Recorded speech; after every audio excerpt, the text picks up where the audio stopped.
साथियों नमस्कार।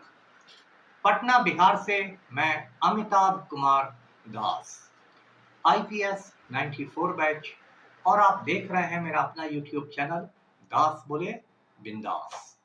क्योंकि जब बुज़दिलों ने मुंह में दही जमा लिया हो तो दास का बिंदास बोलना जरूरी हो जाता है। साथियों, कहना यह है कि बिहार के नालायक मुख्यमंत्री नीतीश कुमार उर्फ पलटू राम ने महिलाओं पर झपट्टा मारना शुरू कर दिया है। इसलिए अपनी बहू बेटियों को पलटू राम से बचा कर रखिए, यही मेरी गुजारिश है, मेरा अनुरोध है। वीडियो को आखिर तक दिल थाम कर देखिए। साथियों, पिछले 1-2 बरस में पलटू राम की दिमागी हालत में बहुत ज्यादा गिरावट आ गई है और वे लगता है किसी गंभीर मानसिक बीमारी के शिकार हो गए हैं। मैं डॉक्टर तो नहीं हूं, लेकिन मेरे डॉक्टर मित्र लोग बताते हैं कि शायद वे डिमेंशिया के शिकार हो गए हैं या फिर उन्हें अल्जाइमर की बीमारी हो गई है।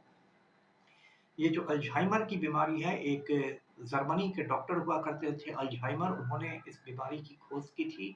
इस बीमारी में आदमी याददाश्त खोता चला जाता है। इसी तरह डिमेंशिया भी याददाश्त से जुड़ी हुई बीमारी होती है। प्रशांत किशोर जो जन स्वराज के नेता है, उन्होंने मांग भी की है कि पलटू राम की दिमागी हालत की जांच की जाए और जो भी मेडिकल रिपोर्ट आए उसको सार्वजनिक किया जाए, लोगों को बताया जाए क्या हकीकत है। बहुत सारी ऐसी घटनाएं पिछले 1-2 बरस में हुई हैं जिससे लगता है कि पलटू राम ने दिमाग पर नियंत्रण खो दिया है। अभी 1-2 महीने पहले एक वीडियो बहुत वायरल हुआ था। पटना में एक पाटलिपुत्र स्पोर्ट्स कॉम्प्लेक्स है, वहां पर विश्व चैंपियनशिप हो रही थी। एक सेपक तकड़ा नाम का खेल है, उसी की विश्व चैंपियनशिप हो रही थी और उसके उद्घाटन समारोह में जो भारत का राष्ट्रगान है, जो कौमी तराना है हमारा, वो गाया जा रहा था। और एक छोटा जो स्कूल का बच्चा होता है, उसको भी इतनी तमीज रहती है कि जब देश का कौमी तराना गाया जाए, राष्ट्रगान गाया जाए, तो वो अटेंशन में रहता है, सावधान खड़ा रहता है। लेकिन जो हमारे नालायक मुख्यमंत्री हैं, वो उसमें एकदम बंदर की तरह उछल कूद करने लगे और उनके जो प्रधान सचिव हैं दीपक कुमार, उनसे कुछ गुफ्तगू करने लगे, कुछ बोलने बतियाने लगे और वो वीडियो बहुत मतलब वायरल हुआ और बहुत लानत मलामत हुई उसमें नीतीश कुमार की कि मुख्यमंत्री इस तरह से राष्ट्रगान का अपमान कर रहा है। पूरे हिंदुस्तान में कश्मीर से कन्याकुमारी तक पलटू राम की तो फजीहत हुई ही, साथ ही साथ बिहार का नाम भी बदनाम हुआ। इसके पहले इसी साल 30 जनवरी की बात है। 30 जनवरी आप जानते हैं महात्मा गांधी की पुण्यतिथि है, शहीद दिवस के रूप में मनाया जाता है। तो पटना में गांधी घाट है गंगा नदी के किनारे, जिसे कुछ लोग एनआईटी घाट भी कहते हैं। वहां एक राजकीय कार्यक्रम था। उस कार्यक्रम में बिगुल बजाया गया पुलिस का और बिगुल के बाद शहीदों के सम्मान में 2 मिनट का मौन रखना था। अब पलटू राम ने ताली पीटना शुरू कर दिया। ऐसा लग रहा था कि वे किसी बंदर का नाच देख रहे हैं मदारियों के साथ। तो उस समय भी बहुत अजीबो-गरीब स्थिति उत्पन्न हो गई कि ये पलटू राम ने क्या करना शुरू किया है। उस समय भी उनके दिमागी हालात पर सवालिया निशान हो गए। उसके बाद क्या हुआ कि एक कांग्रेस के बड़े नेता थे महावीर चौधरी, जिनके पुत्र अशोक चौधरी बिहार सरकार में मिनिस्टर हैं। तो महावीर चौधरी की पुण्यतिथि थी, मतलब यौम वफात जिसको कहते हैं। और उस पुण्यतिथि में पलटू राम गए, उनके हाथ में फूल दिए गए और फूल को महावीर चौधरी की तस्वीर पर डालने थे, तो पलटू राम ने जाके अशोक चौधरी के सर पर डाल दिए। मतलब जीते जी अशोक चौधरी को उन्होंने श्रद्धांजलि दे दी। उस पर भी बहुत सारी बातें हुई कि इनका दिमाग कहाँ से कहाँ चल रहा है। उसके बाद देखिए, कभी लोकसभा चुनाव के समय पलटू राम ने घूम घूम के कहना शुरू किया कि हम लोग 4000 सीटें जीत रहे हैं, 4000 सीटें जीत रहे हैं हम लोग। बताइए, लोकसभा में 4000 सीटें हैं भी नहीं और आप 4000 सीटें जीत रहे हैं। तो कभी किस दौड़ दौड़ के लोगों का पैर पकड़ने लगते हैं। एक अशफाक करीम राज्यसभा एमपी हुआ करते थे, राजद छोड़ के वो जदयू में आए, तो पलटू राम ने अशफाक करीम का पैर पकड़ लिया। भाई, अशफाक करीम ना आपसे उम्र में बड़े हैं, ना दर्जा में बड़े हैं, किसी चीज में बड़े नहीं, उनका क्यों आप पैर पकड़ रहे हैं।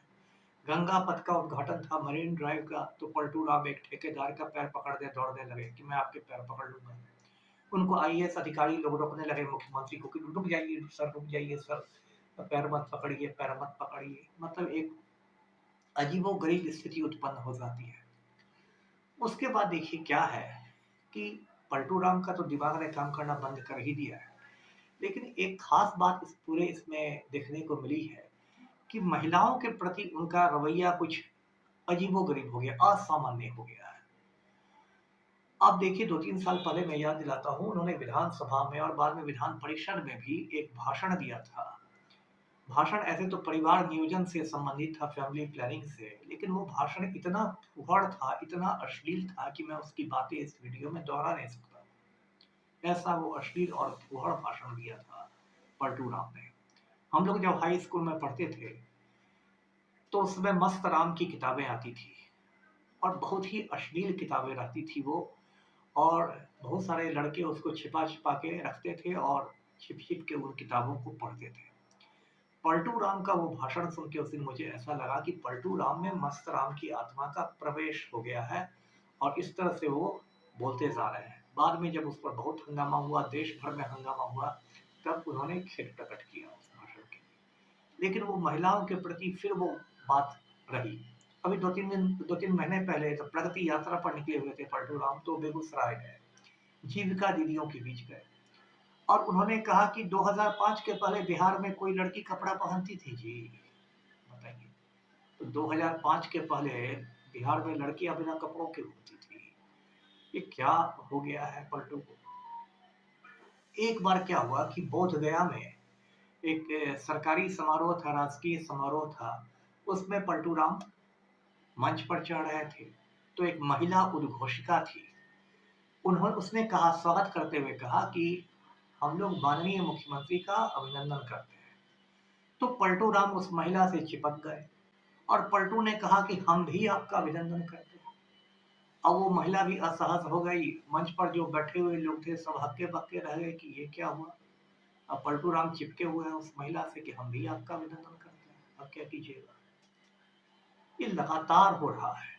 अभी कल की बात है, राजद ने एक वीडियो साझा किया है, उसमें पलटू राम एक औरत के कंधे पर हाथ रख के उसको इधर से उधर घुमा रहा है। ये क्या हो रहा है। और वो मतलब महिला बिल्कुल मतलब असहज है, अनकंफर्टेबल हो गई है। इसके पहले ऐसे ही एक सम्मान समारोह था, मुझे लगता है तड़ी पार अमित शाह आए हुए थे और वो महिलाओं को दे रहे थे, तो उसमें पलटू ने उस महिला को कंधा पकड़ के घुमा दिया कि इसका फोटो खींचा है। तो ये सब क्या हो रहा है, किधर जा रहा है पलटू का दिमाग। देखिए फिर मैं आपको बताता हूँ, मैं तो डॉक्टर हूँ नहीं, लेकिन मेरे कुछ डॉक्टर मित्र हैं वो लोग और कुछ मनोचिकित्सक भी हैं। वो लोग कहते हैं कि जो मुख्यमंत्री पलटू राम हैं ये किसी यौन कुंठा के शिकार हैं। यौन कुंठा, जिसको इंग्लिश में कहेंगे सेक्सुअल फ्रस्ट्रेशन। मतलब कोई कोई पुरुष जो होता है वो यौन कुंठा का शिकार हो जाता है और उसका महिलाओं के प्रति कुछ असामान्य मतलब ये हो जाता है, आकर्षण हो जाता है। किसी महिला को देख के वो अपना नियंत्रण खो देता है, वो मतलब बेकाबू हो जाता है, कुछ अजीबो-गरीब हरकत कर देता है। तो ये बहुत गंभीर बात है। यदि कोई आम आदमी में तो यदि ऐसे यौन कुंठा का शिकार होकर अजीबो-गरीब काम करने लगे तो वो कभी लपड़-थप्पड़ भी खा जाएगा, लोग उसको पीट का पाट के भी सीधा कर देंगे। लेकिन जब प्रदेश का माननीय मुख्यमंत्री जो इतने सारे मतलब सुरक्षा कर्मियों से घिरा रहता है, मंत्रियों से घिरा रहता है, वो यदि यौन कुंठा का शिकार हो और वो महिलाओं पर झपट्टा मारने लगे तब तो ये बहुत गंभीर बात है। और आप देखते होंगे कि पलटू राम के पीछे में चौधरी बंधु रहते हैं। बिहार में 3 चौधरी बंधु है ना, सम्राट चौधरी, अशोक चौधरी और एक और आपको है विजय चौधरी।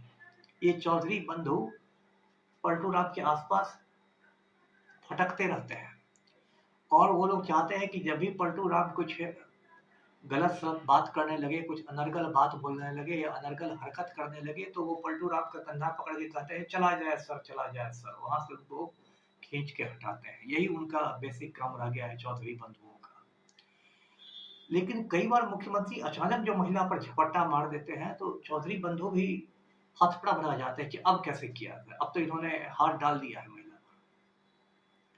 तो साथियों कायदे से तो होना चाहिए था ये कि जो बिहार के राज्यपाल हैं, गवर्नर हैं, आरिफ मोहम्मद खान, जो कुंभ में हाल में अपना पाप धोने गए थे, तो आरिफ मोहम्मद खान को भारत सरकार को रिपोर्ट भेजनी चाहिए, राष्ट्रपति को और गृह मंत्रालय को प्रतिवेदन भेजना चाहिए कि बिहार के मुख्यमंत्री की दिमागी हालत ऐसी खराब हो गई है और ये बहुत गंभीर मामला है।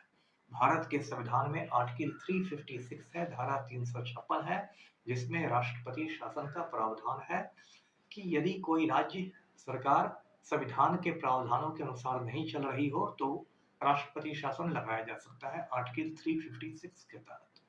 तो ये कायदे से तो ये काम गवर्नर का था, लेकिन आरिफ मोहम्मद खान को तो आरएसएस की दलाली से फुर्सत ही नहीं है, तो बेचारे अपनी कुर्सी बचाने के लिए क्या करेंगे। उनकी औकात ही नहीं है कि कोई वो ऐसी रिपोर्ट लेकर भेज दें। वो तो कुंभ मेला में स्नान ही करते रह जाएंगे। जो मीडिया है, जिसको जनतंत्र का चौथा स्तंभ कहते हैं, उसको खुल पर इस तरह की बातें करनी चाहिए, लेकिन अखबार वाले भी चुप हैं, क्योंकि आजकल अखबारों का मूल मंत्र हो गया है कि जो विज्ञापन दाता है वही पिता और माता है। तो कोई अखबार यदि 2 लाइन लिख देगा कि पलटू राम महिलाओं पर झपट्टा मारने लगे हैं, तो उसको करोड़ों का सरकारी विज्ञापन बंद कर देगा जनसंपर्क विभाग। इसलिए संपादक लोग भी मुंह पर अलीगढ़ का ताला लगा के बैठे हुए हैं। कोई बोलने वाला नहीं है। जो विपक्ष का के नेता है तेजस्वी यादव, वो भी उनको भी लाट टपकती रहती है कि कब हो सकता है हमारे चचा जी फिर हमारे साथ आ जाए, मैं डिप्टी सीएम बन जाऊं। इसलिए कोई अपनी ड्यूटी नहीं कर रहा है। आईएएस आईपीएस पर तो मैं कुछ कहना ही नहीं चाहता। ये लोग तो मर्दाना कमजोरी के शिकार हो चुके हैं। ये तो सिर्फ कुत्ते की तरह दुम हिलाना जानते हैं, सरकारी खजाने को लूटना जानते हैं, घपला घोटाला करना जानते हैं। 99% आईएएस आईपीएस की यही हालत है। तो अब ये करेगा कौन? इसलिए मैंने आज का वीडियो बनाया है कि भाई, अपनी बहुओं और बेटियों की इज्जत आपके हाथ में है। महिला के लिए उसकी इज्जत से बड़ी चीज और कौन चीज होती है।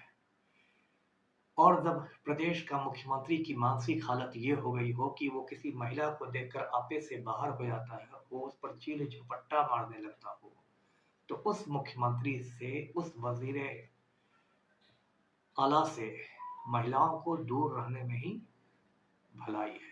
इसलिए वीडियो के द्वारा मैं आपको ये पैगाम देता हूँ कि अपनी बहू बेटियों को बिहार के मुख्यमंत्री पलटू राम से बचाएं। किस दिन ये पलटू राम किस बहू बेटी की इज्जत लूट लेगा, ये कोई नहीं जानता। वीडियो को लाइक करें, शेयर करें, चैनल को सब्सक्राइब कीजिए। धन्यवाद।